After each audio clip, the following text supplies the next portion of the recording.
2020 का प्रीलिम्स हुआ अक्टूबर में। Fortunately this time I cleared the prelims. Harsh का इस टाइम प्रीलिम्स क्लियर नहीं हुआ था, तो जब उसका नहीं हुआ तो it was a setback for me. उसका अभी भी मुझे वो मैसेज याद है कि भाई तू आगे बढ़ और अपने को और वक्त लगेगा। तो literally I was crying at that moment. मैं ऐसा उसको भी बोलता भी था कि सौभाग्य ना हर दिन सोता है, देखो आगे क्या होता है। 21 वाले में अनफॉर्चुनेट हुई काफ़ी चीज़ें कि जिस दिन मेरा प्रीलिम्स हो रहा था उस दिन I lost my grand mother. मेरे को बताया नहीं गया था और मैं CSAT का एग्ज़ाम लिख रहा था। मेरे दादी के 2 महीने बाद मेरे ग्रैंडफादर का भी डेथ हो गया। तो it was a tough time for me in that sense. मुझे ऐसा लगता था कि सर्विस तो मिलनी है, अब रैंक का नहीं पता है। जब रिज़ल्ट आया तो it was a shocker to me कि मेरा नाम ही नहीं है रिज़ल्ट में। तो फिर मतलब आई लेफ्ट ब्लैंक, मतलब मैं एकदम ब्लैंक हो गया। और अगर मैं अपने UPSC सिविल सर्विसेज की जर्नी की बात करूं तो एक शख्स के बिना ये जर्नी को मैं बयान नहीं कर सकता। मेरा दोस्त हर्षवर्धन। एक दिन पहले जब उसका ये एक्सीडेंट हुआ तो we were discussing it in phone. हम फ़ोन में बात कर रहे थे, हमने अपनी पूरी जर्नी को रिपीट किया। अननोइंगली हमें नहीं पता था कि क्या होने वाला है आगे। And the next day at 4:30 PM I got to know that some mishap has happened.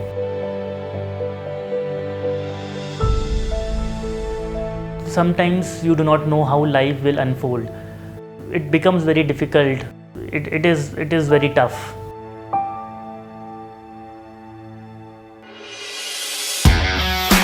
ये एक मंजिल है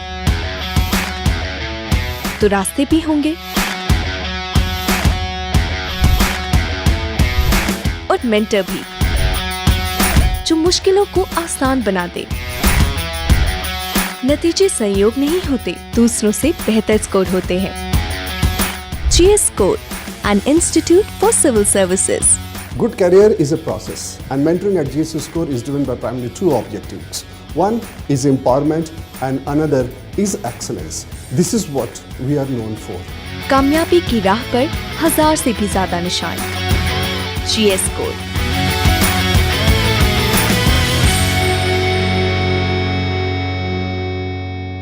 I have secured All India rank 116 in Civil Service Examination 2024। और मैं ये वीडियो बेसिकली यहाँ पे हूँ अपनी दास्तां बताने के लिए कि मेरी क्या स्टोरी रही है। और मुझे लगता है कि जैसे मैं भी जब प्रिपरेशन कर रहा था तो मैंने भी काफ़ी DKT के वीडियोस या बाकी YouTube चैनल में वीडियोस देखे, जहाँ पे जब भी मैं थोड़ा सा मोटिवेटेड नहीं होता था तो मैं लोगों की स्टोरी सुनता था। उन स्टोरी से कहीं ना कहीं मुझे थोड़ा सा और हिम्मत और कॉन्फिडेंस और करेज आता था कि प्रोबेबली लोग हर कोई सेम ही स्टोरी से जूझ रहा है। एंड फाइनली उन्होंने क्लियर किया है एग्ज़ाम।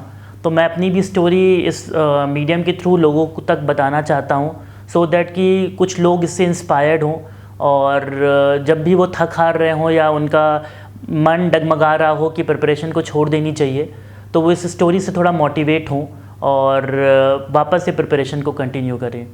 मैं पहले ही डिस्क्लेमर दे देता हूँ कि I will be very raw and very honest.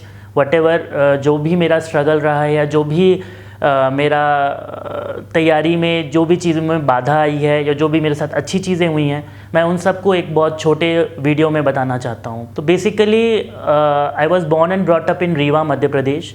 Rewa Madhya Pradesh से ही मैंने अपनी क्लास 12 तक की पूरी पढ़ाई की, बाल भारती रीवा से। ये बेसिकली एक CBSE स्कूल था, इंग्लिश मीडियम स्कूल था। इस मायने में मैं बोलूँगा कि I was bit privileged in a sense कि हम हमेशा देखते हैं कि एक कंपैरेटिव एनालिसिस होता है जहाँ पे कुछ लोग बहुत मुश्किलात होती है, शायद से उनको एक प्रॉपर एटमॉस्फेयर ही नहीं मिलता पढ़ने का या उनका फाउंडेशन ही काफ़ी ख़राब हो जाता है। तो इन मायनों में कहीं ना कहीं डिस्पाइट स्ट्रगल्स थे, लेकिन मेरे दादाजी ने मेरे अंदर वो पढ़ाई का इनकलकेशन किया। अब मुझे अभी भी वो टाइम याद आता है जब मेरे दादाजी मेरे को कक्षा 2 में भी पॉलिनोमियल के डिवीज़न देते थे और वो मुझे ज़बरदस्ती बैठाए रहते थे कि 6 से 7 से 8 घंटे पढ़ना है। मैं ये मानता हूँ कि शायद 2nd क्लास में या 3rd क्लास में आपको 6 से 7 घंटे पढ़ने की आवश्यकता नहीं होती है। और जब मैं जर्नी में आया, UPSC जर्नी में आया, तो मेरे बहुत सारे दोस्तों की ये कंप्लेन भी रहती थी कि वो इतनी सिटिंग नहीं दे पाते हैं।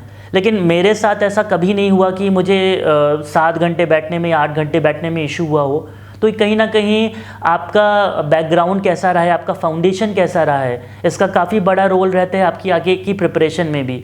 तो जो छोटे बच्चे इसको देख रहे हैं और इससे मोटिवेट होना चाहते हैं, तो मैं उनको यही बोलना चाहूँगा कि आप थोड़ा सा अपना सिटिंग टाइम बढ़ा दीजिए। हालांकि आप बाकी चीज़ें भी करिए, बिकॉज आजकल कंपटीशन का ज़माना है जहाँ पे आपको बहुत सारी चीज़ों में अच्छा होना पड़ता है, but at the same time आपको अपने एकेडमिक्स को कहीं ना कहीं, अगर आप ऐसे बड़े एग्ज़ाम को देख रहे हैं तो कहीं ना कहीं आपको अपने एकेडमिक्स को थोड़ा सा और ध्यान दे करके चलना पड़ेगा। इसके बाद मैंने 12th के बाद मैंने 1 साल का ड्रॉप लिया, जहाँ पे अगेन मैं थोड़ा सा बैक आऊँगा और मैं बताना चाहूँगा कि आफ्टर 10th जनरली मेरे परसेंटेज ठीक थे।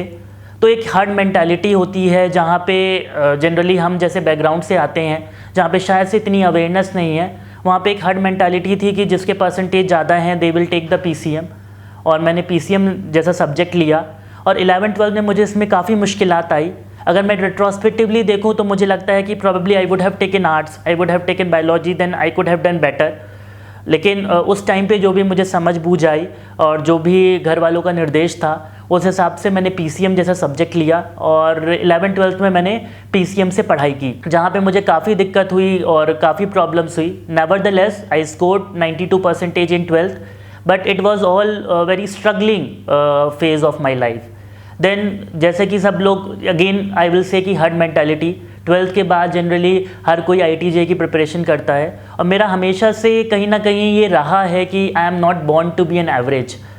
तो जो भी मुझे जब भी जहाँ पे भी बेस्ट लगता था मैंने करने की कोशिश की है। तो 12th के बाद हमेशा ही आपको जनरली जो PCM लेते हैं उनको IIT-JEE दिखता है। मैंने भी IIT-JEE की तैयारी की, इसके लिए मैं कोटा गया। Kota was a very struggling year for me, और क्योंकि 11th-12th में आप एकदम से क्लास का ही पढ़ते हो और उसके बाद से आप कोटा में जा कर के वो एकदम से आपको बम्बार्ड कर देते हैं बहुत सारे सब्जेक्ट से, बहुत सारे ट्रिकी क्वेश्चन से, और वहाँ पे अगर आपने एक दिन का आपका होमवर्क छूट गया तो ऐसा नहीं होता कि आप उसको वापस से कर पाओगे अगली बार। तो इन केस एक बार छूटा तो वो छूटता ही जाएगा।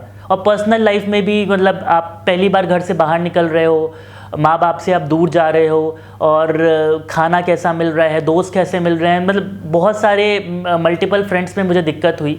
It was a very learning and very enriching experience nevertheless, but overall मतलब मुझे काफ़ी स्ट्रगल हुआ कोटा में। Then I gave the exam the next year IIT-JEE, और मैंने JEE का एग्ज़ाम दिया। उसका मैंने फर्स्ट स्टेज क्वालिफाई किया, वेंट टू एडवांस। लेकिन एडवांस देने की मुझे अभी भी वो दिन याद है, वो मई का महीना था और 2015 वाला साल था, और मुझे अभी भी याद है मैं जयपुर में था, my mother and father were there with me, और आई वाज नोइंग कि मेरा पेपर काफ़ी ख़राब चला गया है और आई am not getting any IIT, और अब मुझे क्या करना चाहिए।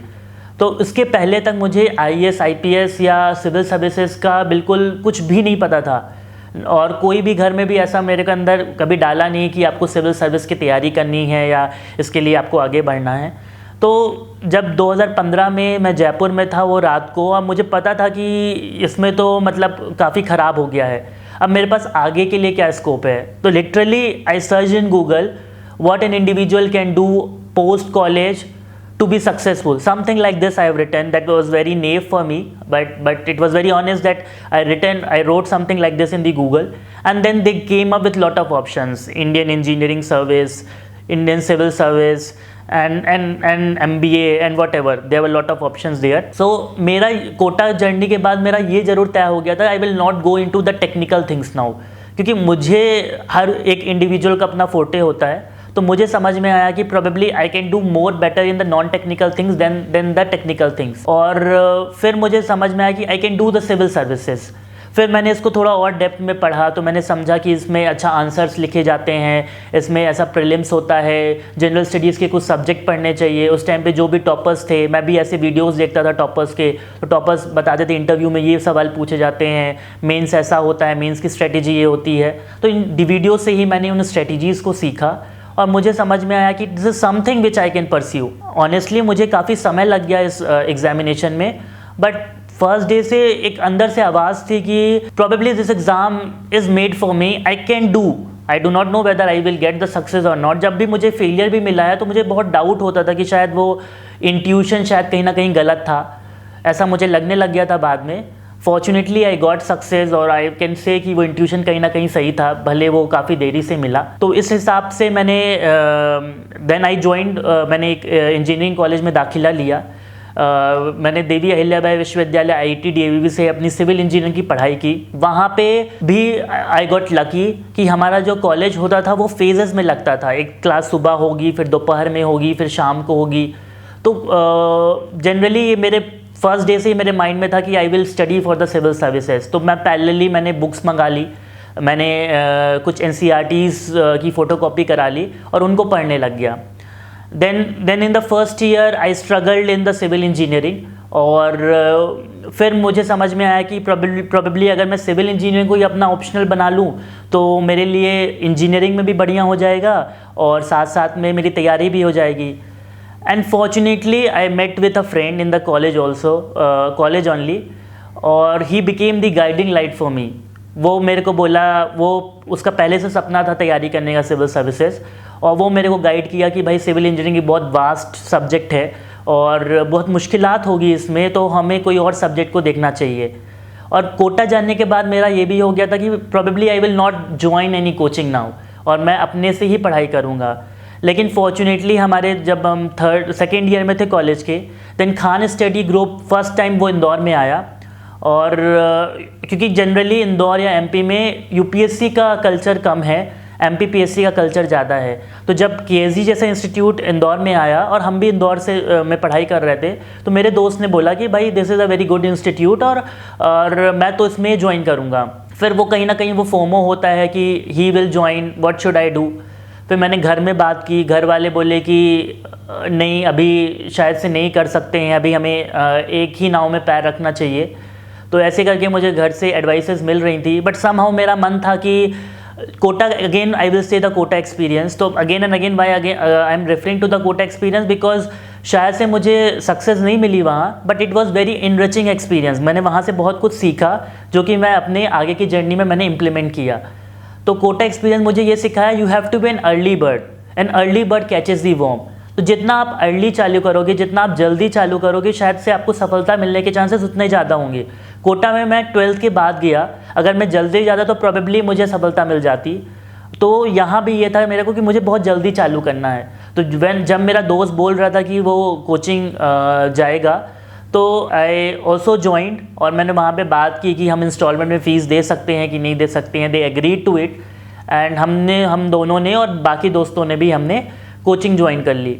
कोचिंग में भी बहुत बढ़िया रहा, वहाँ पे टीचर्स अच्छे मिले हमें, और टीचर्स, और मेरा हमेशा ये मोटो रहता था कि कहीं ना कहीं जो भी टीचर ने पढ़ाया है वो उस दिन हमें कंप्लीट करना है। तो मैं यहाँ देखने वाले हर एक व्यूअर को यही बोलना चाहूँगा कि जब भी हम कोई कोचिंग करें, जब भी हम कोई क्लासेस करें, हमें मेक श्योर करना चाहिए कि हम उस दिन का जो भी हमें पढ़ाया गया है उसके लिए कौन सी किताब होगी, उसके लिए जैसे फॉर एग्जांपल आपको पॉलिटी पढ़ाया जा रहा है, आपको फंडामेंटल राइट्स पढ़ाए गए, तो आप फंडामेंटल राइट्स का रिवीजन उस दिन ही घर जा करके आप करो। आपके पास बिल्कुल कंप्लेन नहीं होना चाहिए कि मैं यहाँ बिजी था या मैं यहाँ बिजी थी और मैं ये नहीं कर पाई, क्योंकि वो अगले दिन फंडामेंटल राइट से आगे आपको पढ़ा देंगे और वो पाइल अप होता जाएगा। और एक बार जब पाइल अप हो गया तो उसको करना बहुत ही इम्पॉसिबल हो जाता है, और फिर वहाँ से कहीं ना कहीं मोटिवेशन टूटता है और वहाँ से फिर हम बाकी जगहों पे भागते हैं because we have not prepared well. तो हमेशा कोशिश करनी है कि जो कबीर की कहावत भी है कि काल करे सो आज कर, आज करे सो अब, तो इस पे कहीं ना कहीं ये बहुत रेलेवेंस बैठता है यूपीएससी में भी कि आपको हर दिन आपको टारगेट्स होने चाहिए और हर दिन पे आपको वो चीज़ें कंप्लीट करनी चाहिए। तो हम लोग की कोशिश ये रहती थी कि हम वो उस दिन का सब्जेक्ट उस दिन ही करें। मेरे पास एक स्कूटी रहती थी, मैं अपने दोस्त को लेता था वहाँ, और फिर हम दोनों लोग लिटरली, जब हमारा लगभग 10 किलोमीटर था हमारा कोचिंग हमारे रूम से, तो हम 10 किलोमीटर के अंतराल पे पूरा जो भी सर ने रिवाइज़ कराया है या लिखवाया है हम उसको याद करते थे और कोशिश करते थे कि मैं कुछ पॉइंट्स बोलूँ, वो कुछ पॉइंट्स बोले, सो दैट कि हम प्रॉपरली उसको याद कर ले। तो दैट वाज समथिंग जो कि बहुत बढ़िया रहा, और ड्यूरिंग द इंटायर 1 ईयर हमने इस चीज़ को मोस्टली फॉलो किया। कहीं कहीं पे नहीं भी फॉलो कर पाए हैं, but we have followed it mostly. और साथ साथ में जैसे लोग ऑप्शनल की भी बात करते हैं कि जनरली मैं भी बहुत सारे वीडियोस देखता हूँ कि ऑप्शनल में लोग ये बोलते हैं कि हमें वो सब्जेक्ट को चुनना चाहिए जिसमें हमारा इंटरेस्ट हो, या हमें वो सब्जेक्ट को चुनना चाहिए। They are lot of strategic reason जो लोग देते हैं। लेकिन मैंने कैसे अपना ऑप्शनल को चुना, तो वन फाइन डे मेरा अगेन वही दोस्त, हम लिफ्ट में जा रहे थे और वो दोस्त बोला कि भाई मेरे पापा बोल रहे हैं कि वो एंथ्रोपोलॉजी ऑप्शनल ले। तो it was just my words कि भाई if you are taking anthropology optional then I will also take it, without even knowing the subject की सब्जेक्ट क्या है, कैसा है। बिकॉज मतलब इस बात के लिए मैं अभी भी एग्री करता हूँ कि there may be personal inclination, there may be some strategic reason, लेकिन आफ्टर ऑल आपको एग्ज़ाम निकालना है तो आपको कोई ना कोई सब्जेक्ट को पढ़ना ही पड़ेगा। और हो सकता है कि ऐसा नहीं होता है कि पूरा ही आपको पूरा पेपर 1 पेपर 2 ऑप्शनल का इंटरेस्टिंग लगे। There are certain sections to it जो आपको इंटरेस्टिंग लगते हैं। तो जैसे फॉर एग्जांपल किसी को पॉलिटिकल साइंस में इंटरेस्ट है, उसको इंटरनेशनल रिलेशन वाला पार्ट अच्छा लगेगा, लेकिन उसमें पॉलिटी भी है। हिस्ट्री में भी बहुत सारे सेक्शन है, कुछ पार्ट उसको इंटरेस्ट लग सकता है। तो मुझे लगता है कि अगर आपका ध्यान एग्ज़ाम क्लियर करने में है तो आप कोई भी सब्जेक्ट पढ़ सकते हो। तो थोड़ा सा स्ट्रेटेजिक कंसिडरेशन, ऐसा नहीं होना चाहिए कि लव फॉर द सब्जेक्ट ही हो। लव फॉर द सब्जेक्ट हो तो शायद आप और डीप डाउन जा सकते हो, but at the same time every part आपको बहुत प्यारा नहीं लगता है। तो हम कहीं ना कहीं हमें कोशिश करनी चाहिए कि हमें वो सब्जेक्ट को चुनना चाहिए जहाँ पे एक अच्छा मटेरियल हो, जहाँ पे पीयर ग्रुप हो, तो और कहीं ना कहीं चाह हो आपकी पढ़ने की, तो आप वो सब्जेक्ट पे काफ़ी अच्छा कर सकते हो। तो इस प्रकार से हमने 3rd ईयर पे अपने कोचिंग कंप्लीट किया। एंड देन फिर हमें 4th ईयर एक रिज़र्व टाइम मिला, जहाँ पे अगेन बिकॉज वो एक कॉलेज इन्वायरमेंट था, फेयरवेल होनी थी, बहुत सारे बाकी चीज़ें थी, तो we were committed to those also. तो हम वहाँ पे काफ़ी बिजी हो गए, वहाँ पे हमारा काफ़ी समय बर्बाद हुआ। तो रेट्रोस्पेक्टिवली मैं देखूँ तो that time I could have utilised, लेकिन this is the life that how it goes on. And मुझे अभी भी याद है 2019 का टाइम था और हमारा कॉलेज का फाइनल सेरेमनी चल रही थी और we were not attending it. Me, Harsh and other friends were not attending it. और हमारा प्लान था कि हम फर्स्ट प्रीलिम्स लिखेंगे, फर्स्ट मतलब जस्ट कॉलेज के पास आउट होते हुए, and we were very sure that we will make it to it. और हम तैयारी करते थे और मैंने पहला प्रीलिम्स लिखा और जहाँ पे मुझे सक्सेस नहीं मिली और मेरे दोस्त को भी सक्सेस नहीं मिली इसमें। और फिर हमने सोचा कि अब क्योंकि हमारा ऑप्शनल प्रिपेयर नहीं था, हमने सोचा कि हम दिल्ली जाते हैं, दिल्ली में जाकर के हम अपनी ऑप्शनल की तैयारी करते हैं। हमने अपनी ऑप्शनल की तैयारी की दिल्ली जा कर के, और उसके बाद फिर हमने उसमें भी I will suggest you a plan कि क्या प्लान हो सकता है हमारे ऑप्शनल की तैयारी करने का। कि फॉर एग्जांपल हमारा मई में एग्ज़ाम ख़त्म हुआ, जून में वी वेंट टू दिल्ली, तो जून, जुलाई और अगस्त के महीने में हमने अपने ऑप्शनल की कोचिंग की, साथ साथ में बिकॉज हमारा जीएस हो चुका था तो जीएस की हमने टेस्ट सीरीज़ ज्वाइन की।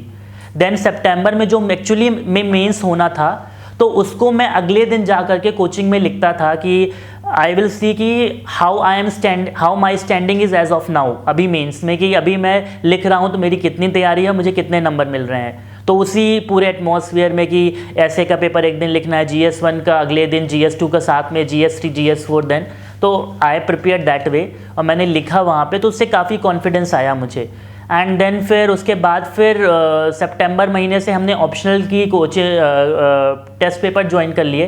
सितंबर, अक्टूबर, नवंबर, दिसंबर, जनवरी, फरवरी हमने ऑप्शनल लिखा एंड देन फरवरी से वापस से हम प्रीलिम्स के मोड में शिफ्ट हो गए। और मेरा दोस्त और मैं, क्योंकि हम लोग दिल्ली में साथ में थे, तो we were doing it together, हम साथ में कर रहे थे। आधे नोट्स वो प्रिपेयर कर रहा था, आधे नोट्स मैं प्रिपेयर कर रहा था। कब बहुत टाइम पे ऐसा होता था जैसे दिल्ली वाले इन्वायरमेंट में रहना, बिकॉज वी ऑल नो कि काफ़ी कंजेस्टेड इन्वायरमेंट रहता है, वो पटेल नगर की गलियाँ, करोल बाग की गलियाँ, इतने सारी भीड़ रहती है, तो कभी कभी काफ़ी ओवरवेलमिंग हो जाता था और कभी कभी काफ़ी दिक्कत होती थी। लेकिन समहाउ वी मैनेज्ड। और जैसे कभी मुझे डीमोटिवेटेड मैं फील करता था, अपने दोस्त से बात कर ली, दोस्त ने कुछ 2-3 बातें अच्छी कर ली। जैसे फॉर एग्जांपल इंस्टाग्राम में लोग, अब हमारे साथी लोग जो जिनको प्लेसमेंट मिल गई है, जो कॉर्पोरेट सेक्टर में है, they are doing lot of fun. तो हम लोग ऐसे देखते थे, तो मेरा दोस्त बोलता था भाई अपन की ज़िंदगी बहुत बढ़िया होगी। तो हो ना हो, we have never seen the future, but the sense of it being very optimistic about the future, तो वो कहीं ना कहीं वो थोड़ा सा एक रिलीफ देता था कि हाँ, अगर हम मेहनत करेंगे तो प्रोबेबली हम अच्छा कर जाएंगे। उसके बाद फिर हम मार्च तक दिल्ली में रहे। उसके बाद फिर अनफॉर्चुनेटली एक काफ़ी बड़ी सुनामी आई पूरे इंडिया में, कोविड नाम की, और हम मई तक फिर भी हम दिल्ली में रहे, जहाँ पे बिल्कुल लोग भाग रहे थे, चीज़ें नहीं थी, फिर भी समहाउ मैनेज्ड, हमने मैनेज किया वहाँ पे कि बिकॉज यूपीएससी हमें लगता था कि काफ़ी पंचुअल है अपनी चीज़ों में, और जब तक उसकी ऑफिशियल गाइडलाइंस नहीं आती तब तक तो एग्ज़ाम होगा ही मई में। तो यूपीएससी की हमें लगता था यूपीएससी काफ़ी ऐसा एक बहुत डिसिप्लिन ऑर्गेनाइजेशन है, तो अगर बहुत ज़्यादा, because we were never knowing कि कोविड इतना ज़्यादा फैलेगा और इतना इस प्रकार से चीज़ें होंगी, तो हम पूरा मई तक इंतज़ार किए कि एग्ज़ाम होगा, और हम अभी भी इस पूरी अनसर्टेनिटी में भी काफ़ी फोकस्ड होकर के पढ़ाई कर रहे थे।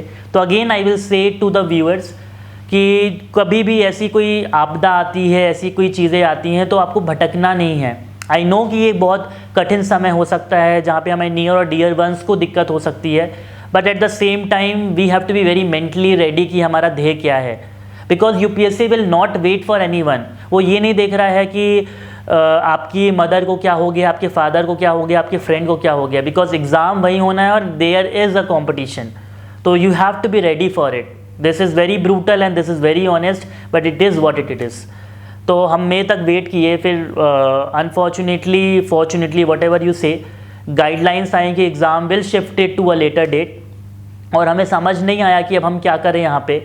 देन फिर हम सब लोगों ने अपना बोरिया बिस्तर बांधा और we move to our home town. मैं भी अपने होम टाउन चला गया, हर्ष भी अपने घर चला गया, और बाकी दोस्त भी हमारे अपने अपने घर चले गए। और उसके बाद से थोड़ा सा वहाँ पे, क्योंकि अब अगेन आपको घर से बैठ करके पढ़ाई करनी है, अभी आप काफ़ी टाइम तक आप बाहर थे, तो वो एक इनर्शिया आ जाता है, और थोड़ा एग्ज़ाम लेट होगा तो वो कहीं ना कहीं वो एक इनर्शिया था। बट समहाउ हम फ़ोन में लगे रहते थे, और फ़ोन से भी हर्ष से इन पर्टिकुलर मेरी काफ़ी बात होती थी, तो हम फ़ोन में डिस्कस करते थे, स्ट्रेटेजी प्लान करते थे, और इस हिसाब से हम चल रहे थे। 2020 का प्रीलिम्स हुआ अक्टूबर में। Fortunately this time I cleared the prelims मेरा क्लियर हुआ। हर्ष का इस टाइम प्रीलिम्स क्लियर नहीं हुआ था, तो क्योंकि अब इतने साल से आप अटैच हो किसी से, और आपने साथ में ही अपना सारा सपना देख रखा है कि हम साथ में लबासना जाएंगे, मसूरी जाएंगे, साथ में हम ट्रेनिंग करेंगे, साथ में हम सब कुछ करेंगे, तो जब उसका नहीं हुआ तो it was a setback for me कि मैं क्या करूं। तो आई लिटरली न्यू कि जिस दिन वो प्रीलिम्स का रिज़ल्ट आया था, तो अपना देखा मैंने और फिर उसका देखा, तो उसका अभी भी मुझे वो मैसेज याद है कि भाई तू आगे बढ़ और अपने को और वक्त लगेगा। तो literally I was crying at that moment कि मेरे घर वाले पूछ रहे थे कि क्या हो गया, तो उनको लग रहा था कि मेरा एग्ज़ाम क्लियर नहीं हुआ। तो मैंने बोला मेरा क्लियर हुआ है लेकिन उसका नहीं हो रखा है। तो फिर मेंस में भी मेरा कहीं ना कहीं इस वजह से थोड़ा सा मोटिवेशन कम हुआ, और बिकॉज मुझे लगा कि आई एम लेफ्ट अलोन, और शायद से उतनी शिद्दत से मैंने तैयारी नहीं की, और मेंस को मैंने दिया। Fortunately I cleared mains. मेरे कुछ 782 मार्क्स थे मेंस में, which is a decent enough score. और मैंने इंटरव्यू दिया, सेकेंड अटेम्प्ट में ही I went to the interview दिया, और इंटरव्यू में आई गॉट 138 मार्क्स। एंड जब मैं इंटरव्यू दे रहा था तो आई वॉज़ वेरी कॉन्फिडेंट। मैंने 30-35 मॉक्स दे रखे थे, वहाँ पे मेरे को बहुत अच्छे रिव्यूज़ मिल रहे थे। और जब मैंने इंटरव्यू दिया तो मेरा इंटरव्यू मुझे लग रहा था मेरा ठीक गया है, और जब इंटरव्यू आया तो I got very less marks in interview. It was a very shocker to me, और I got some 910 marks, miss the general category cut off around 20-25 marks के आसपास, 2020 की बात है। एंड ऐसा था 21 में, फिर क्योंकि एग्ज़ाम था, हमारा रिज़ल्ट आया था सितंबर महीने में, और अक्टूबर 10 को, इफ़ आई रिकॉल, अक्टूबर 10 को हमारा अगेन प्रीलिम्स था 2021 वाला। वापस से मैंने और हर्ष ने मुझे थोड़ा मोटिवेट किया इसमें, वो क्योंकि वापस से वो जर्नी में था, वो बिहार पीएससी लिखने लग गया था, और हम वापस से 21 वाला अटेम्प्ट दिए। 21 वाले में अनफॉर्चुनेट हुई काफ़ी चीज़ें कि जिस दिन मेरा प्रीलिम्स हो रहा था उस दिन I lost my grand mother, और मेरी दादी की डेथ हो रखी थी, और मेरे को बताया नहीं गया था, और मैं CSAT का एग्ज़ाम लिख रहा था। CSAT के बाद मुझे पता चला और मेरी दादी काफ़ी टाइम से आफ्टर माई रिज़ल्ट ओनली काफ़ी बीमार चल रही थी। She got a paralytic attack. तो and she was very close to me, very very close. My grandmother and grandfather has build the foundation. My grandmother was all there for me. We lived in a joint family. So मेरे दादी का काफ़ी unfortunate death हुआ वो, और उसके बाद prelims का जब रिज़ल्ट आया तो उस टाइम पे तो नहीं पता चलता है, लेकिन मेरे नंबर कुछ 90 के आसपास आ रहे थे. It was very dicey whether I will clear और नॉट क्लियर. और जब प्रीलिम्स का रिज़ल्ट आया तो मेरा नाम नहीं था उसमें, तो इट मीन्स दैट मैंने प्रीलिम्स का एग्ज़ाम क्लियर नहीं किया 21 वाला. इस टाइम पे हर्ष ने क्लियर किया प्रीलिम्स का एग्ज़ाम. वो मेंस लिखा, उसका मेंस भी हुआ और वो इंटरव्यू तक गया वापस से. अनफॉर्चुनेट हुआ कि उसका भी इस बार इंटरव्यू रुक गया और नंबर ऐसे बने कि कुछ उसका भी 10, 15, 20 नंबर से रुक गया. एंड इस बीच में I lost my grandfather also. मेरे दादी के 2 महीने बाद मेरे ग्रैंडफादर का भी डेथ हो गया. तो it was a tough time for me in that sense. लेकिन ये था कि नहीं, जब मेरी दादी का हेल्थ का भी इशू था, तो अगेन जैसे मैंने पहले भी लोगों को बताया, जब भी आपके पास आपदा आती है तो मेरी दादी use to call me in the hospital also. तो मैं कुछ टाइम के लिए हॉस्पिटल जाता था, लेकिन मैं अपने बुक्स ले करके, विजन का करंट अफेयर्स ले करके जाता था कि वहाँ भी मैं पढ़ लूँ. तो वो कहीं ना कहीं वो ध्यान था आपका कि यार एग्ज़ाम में जो भी है, because it will not wait for any one. There can personal issues आपकी एक साइड पे हैं, but you have to give the exam और उसके लिए आपको तैयारी करनी पड़ेगी. तो मैं उस टाइम पे भी मैंने जितना भी मेरे पास लिमिटेड टाइम था मैंने तैयारी की थी उसमें. It was unfortunate that I was not able to clear. जब बाद में 1 साल बाद रिज़ल्ट आया तो मुझे पता चला मेरा कुछ 86 नंबर थे और कुछ 87 कट ऑफ था. तो कुछ पॉइंट नंबर से मेरा प्रीलिम्स रुक गया था उस बार. और फिर जब हर्ष का भी नहीं हुआ इंटरव्यू, देन अगेन हम वापस से उस जोश के साथ 2022 दिया और इस बार हम दोनों का साथ में प्रीलिम्स क्लियर हुआ. मतलब it was a very great moment for both of us. मतलब मैं ऐसा उसको भी बोलता भी था कि सौभाग्य ना हर दिन सोता है, देखो आगे क्या होता है. तो वी वर लाइक कि होता है कभी ना कभी आपका लक आपका साथ देगा. तो वी वर थिंकिंग कि यार प्रोबेबली इस बार हम दोनों का साथ में होगा. 22 का वो टाइम था, प्रीलिम्स हुआ हमारा. Then we again went mains दिया. मेंस में भी इलाहाबाद सेंटर से हमने दिया था. वो लिटरली वो मेरे से 4 सीट आगे बैठा रहता था. तो जब मेरा 2020 वाला मेंस हुआ था तो I was feeling very alone और बहुत अलग, मतलब बहुत अकेला फील कर रहा था, नॉट नोइंग एनी वन. और 22 में I was full of confident. मतलब तैयारी भी बहुत बढ़िया थी, एक बहुत इनकरेजमेंट भी था, उसके साथ मैं एग्ज़ाम भी दे रहा था, हम एग्ज़ाम को डिस्कस कर रहे थे. तो it was all very supportive environment, very amicable environment. और हम इस हिसाब से तैयारी दे रहे थे. और मुझे लगता है कि मेरे एग्ज़ाम मेंस के काफ़ी अच्छे गए थे, काफ़ी अच्छे. एंड देन मैंने इंटरव्यू भी दिया. मुझे लगता था मेरा इंटरव्यू भी ठीक गया है. जब रिज़ल्ट आया 2022 का तो जब रिज़ल्ट के पहले मैं और हर्ष बात कर रहे थे तो मेरा ये रहता था कि यार मतलब ऐसा कुछ हो जाए कि वापस एग्ज़ाम ही ना लिखना पड़े, मतलब कि डिज़ायर्ड सर्विस आपको मिल जाए. और उसका भी यही रहता था कि डिज़ायर्ड सर्विस मिल जाए. वो थोड़ा सा रहता था कि 1-2 सवाल मेंस में इधर उधर हो गए हैं तो पता नहीं क्या होने वाला है. लेकिन I was more confident that time कि क्लियर होना ही है एग्ज़ाम. मतलब मुझे ऐसा रहता था कि सर्विस तो मिलनी है, अब रैंक का नहीं पता है. जब रिज़ल्ट आया तो it was a shocker to me कि मेरा नाम ही नहीं है रिज़ल्ट में. तो फिर मतलब आई लेफ्ट ब्लैंक, मतलब मैं एकदम ब्लैंक हो गया. और फॉर्चुनेट कि उस साल पे 2022 में हर्ष गॉट 153 रैंक और उसको IPS मिला. 23 में फिर अगेन वो, क्योंकि हमारा जिस दिन रिज़ल्ट आया तो उसके 2 दिन बाद प्रीलिम्स था और मैं इतना ज़्यादा कॉन्फिडेंस में था कि मुझे था कि ये वाला साल नहीं देंगे अब वापस एग्ज़ाम और अगले साल देंगे अगर सर्विस मिल जाता है तो जब सर्विस भी नहीं मिला और आपकी तैयारी भी नहीं है प्रीलिम्स के लिए, now you are back to your 5th attempt.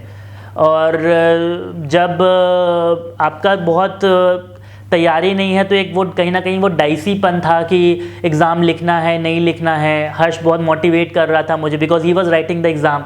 So he motivated me कि भाई लिख देना चाहिए. बाकी लोगों से भी इसमें मैं I met with good friends in the Telegram. एक विवेक भाई हैं तो उनसे मिला मैं और उनका भी ऐसा था, बहुत डाइसी चल रहा था. तो हमें समझ नहीं आ रहा था कि हमें क्या करना चाहिए.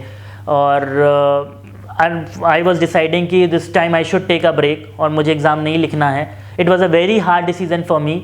बहुत टफ डिसीज़न था ये बिकॉज मैंने कभी उम्मीद नहीं की थी कि आपके पास कुछ भी नहीं है, your family condition is also not good and आपके पास कुछ है भी नहीं, कोई सर्विस भी नहीं है और आप पूरा 1 साल अभी बैठोगे और आप कोई PCS भी नहीं लिख रहे हो.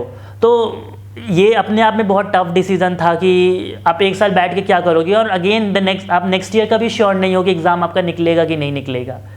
But I took that tough decision. और मैंने जो भी मेंटोर से बात की, उन्होंने बोला कि शायद साल इतना मैटर नहीं करता है, अगर आपका बाद में भी हो जाता है तो if you are not ready you should not give the exam.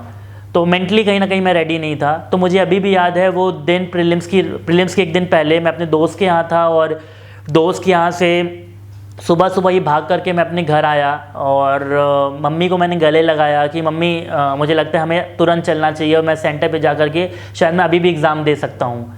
तो इतना ज़्यादा कन्फ्यूजन था कि एग्ज़ाम देना है कि नहीं देना है। I cried a lot that day. I do not know कि मैंने क्या गलती कर दी है। मेरे एग्ज़ाम ठीक गए थे, वाई मेरा एग्ज़ाम ही क्लियर नहीं हो रहा है, why I am not getting good marks. तो ये सब जो इनिशियली मेरा एक धारणा बना था कि probably I am made for this exam, वो कहीं ना कहीं वो शैटर होने लग गया था कि शायद से I am maybe there is something wrong, maybe my luck is not in my side, maybe people are too good, maybe there's lot of competition, शायद से मेरी हैंड राइटिंग में इशू है या कुछ, मतलब बहुत सारे आपको फिर ख्याल आने लग जाते हैं, बहुत सारी चीज़ों पे आप क्रिटिकल पॉइंट्स पे डिस्कस करने लग जाते हो। तो दिस इज़ समथिंग जो कि मैंने सोचा उस टाइम पे। और फिर ऐसा कुछ फेस चल रहा था जहाँ पे हर्ष भी वापस से अपनी ट्रेनिंग पे चला गया था, और it was very tough period for me. Fortunately इस पीरियड में मेरे को काफ़ी दोस्त मिले, और मुझे लगता है कि कहीं ना कहीं जीवन में ना आपको अगर आगे बढ़ना है तो आपको 2 कदम पीछे भी करने पड़ते हैं। तो that was 2023 was that year for मी। यहाँ पर भी लोग मेरे से, अब यहाँ पे बिकॉज मैं काफ़ी टाइम से एग्ज़ाम दे रहा हूँ, तो बहुत सारे लोग हैं जो आपको सजेस्ट करने लग जाते हैं, अरे आप सिर्फ यूपीएससी में क्यों हो, आप ये एग्ज़ाम क्यों नहीं देते, स्टेट के एग्ज़ाम क्यों नहीं लिखते, बहुत सारे और एग्ज़ाम्स हैं उनको लिखा करो। तो कहीं ना कहीं वो डाउट आने लग जाता है। लेकिन मेरा मतलब, मुझे लगता है अगर मैं कोई एग्ज़ाम दे रहा हूँ तो मैं उसको बहुत शिद्दत से दूंगा, उसके लिए मैं तैयारी करूँगा, उसके लिए मैं पढ़ाई करूँगा। और मेरा ये भी मानना है कि कहीं ना कहीं आपको इस एग्ज़ाम के लिए ना वो अर्जुन आए वाला कॉन्सेप्ट होना चाहिए कि आपका वो ध्यान एकदम मछली की आंख पे होना चाहिए। अगर आप थोड़ा सा भी इधर उधर भटकोगे तो प्रोबेबली आप फिर भटक ही जाओगे, बिकॉज नाउ आपका एज हो रहा है, सब कुछ हो रहा है, तो it will become tough then.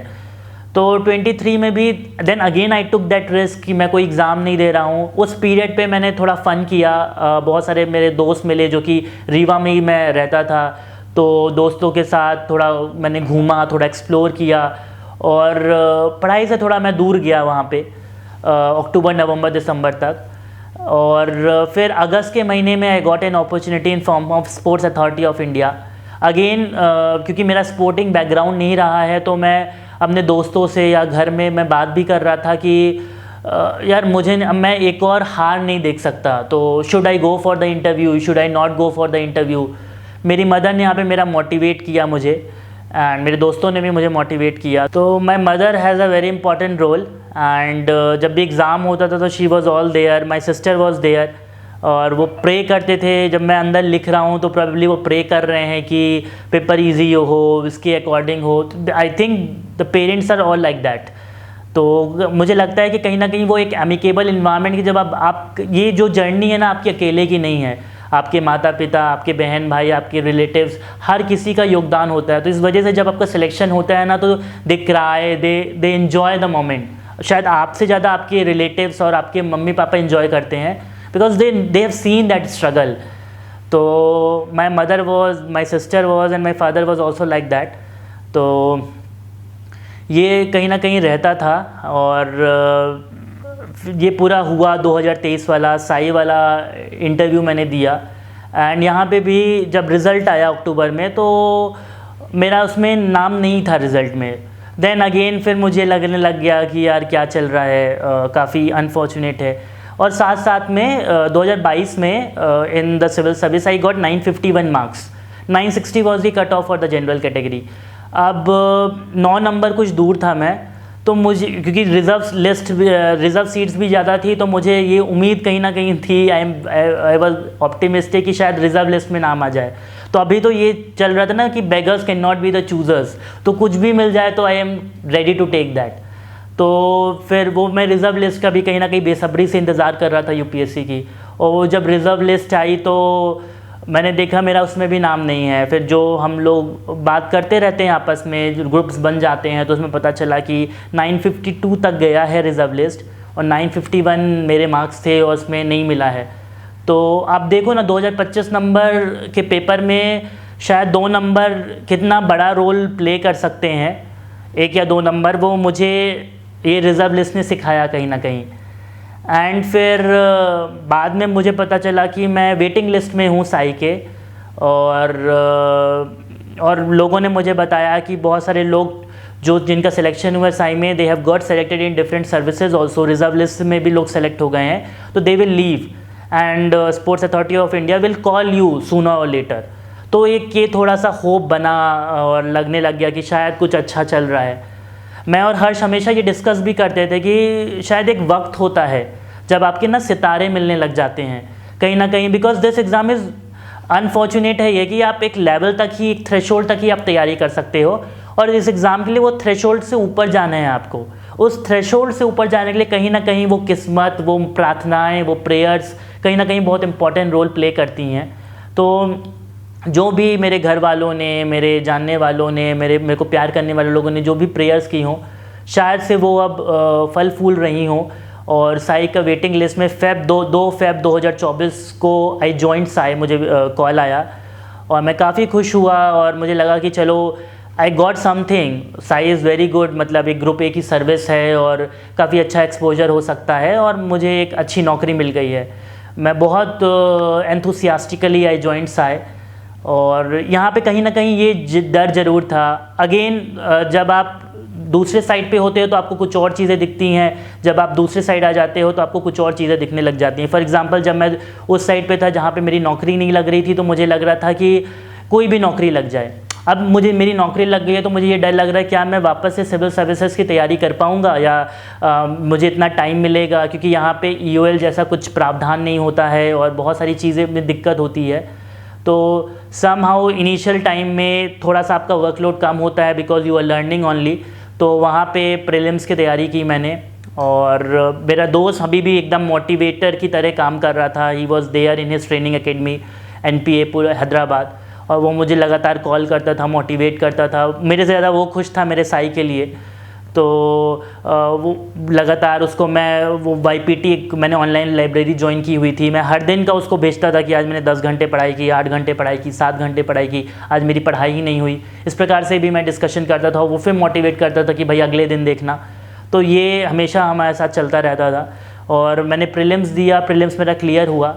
Mains के टाइम पे यहाँ पे मेरे को थोड़ा इशू हुआ कि हमारी ट्रेनिंग भी होनी थी साई की, और मैंडेटरी था हमें ट्रेनिंग अटेंड करना। साथ साथ में ओलंपिक्स और पैरालंपिक्स थे जहाँ पे भी आपका काम था थोड़ा बहुत। तो वो कहीं ना कहीं थोड़ा डिफ़िकल्ट फेज़ था जहाँ पे जो हायर अथॉरिटीज़ थी वो रेडी नहीं थी आपको बहुत ज़्यादा छुट्टी देने के लिए। There were people who were taking that risk, but मुझे बिकॉज इट इज़ समथिंग, मुझे लग रहा था कि रिस्क लूँगा तो मुझे, because this is something which I have, I do not know कि मेरा फ्यूचर क्या होने वाला है। तो can I take that risk, can I not take that risk, मुझे काफ़ी दिक्कत हुई। और फॉर्चुनेटली फिर बाद में after lot of pleading and बहुत उसमें मेरे को मेरे हायर अथॉरिटीज़ ने हेल्प की। I got some leave on off करके, और मैंने मेंस की तैयारी की। लेकिन मुझे हमेशा लग रहा था, जैसे 2022 की मैं बात करूँ तो मुझे लगता था कि आई एम मोर कॉन्फिडेंट, मेरी बहुत अच्छी तैयारी हो रखी है। इन दिस ईयर मुझे लगता था कि यार थोड़ा मेरी तैयारी में कमज़ोरी है, चीज़ें और बेहतर हो सकती हैं और चीज़ें हैं। लेकिन वो था, मैंने एग्ज़ाम लिखे, एग्ज़ाम में भी मुझे लगता है कि मैंने कुछ में कमियां रख कर दी। एंथ्रोपोलॉजी में थोड़ा सा मैंने क्वेश्चन को मिस इंटरप्रेट कर दिया, GS2 मेरा अच्छा नहीं गया था, तो हिसाब से चीज़ें हुई थी। मुझे लग रहा था कि मेंस 2022 के कंपैरिजन में बहुत अच्छा नहीं गया है मेरा। लेकिन फिर भी आई गॉट अ कॉल, मेरे को इंटरव्यू का कॉल आया और मैंने इंटरव्यू भी दिया क्योंकि अब तक में इतनी लंबी जर्नी हो गई है आपको कि अब आपको प्रोसेस से कहीं ना कहीं आप एकदम डिटैच हो चुके हो। आपको अब उम्मीद ही नहीं है कि होगा भी कि नहीं होगा तो ठीक है, नहीं होता है तो ठीक है, you have something, you will try, you deep down you always wanted to crack this exam, but somehow क्योंकि आपको पता है कि अगर आप बहुत ज़्यादा चाह लोगे तो शायद आपको नहीं मिलता है, तो वैसा वाला था। तो बीच में एक काफ़ी अनफॉर्चुनेट केस भी हुआ, और जिस दोस्त की मैं बात कर रहा हूँ, I lost him in a very tragic car accident.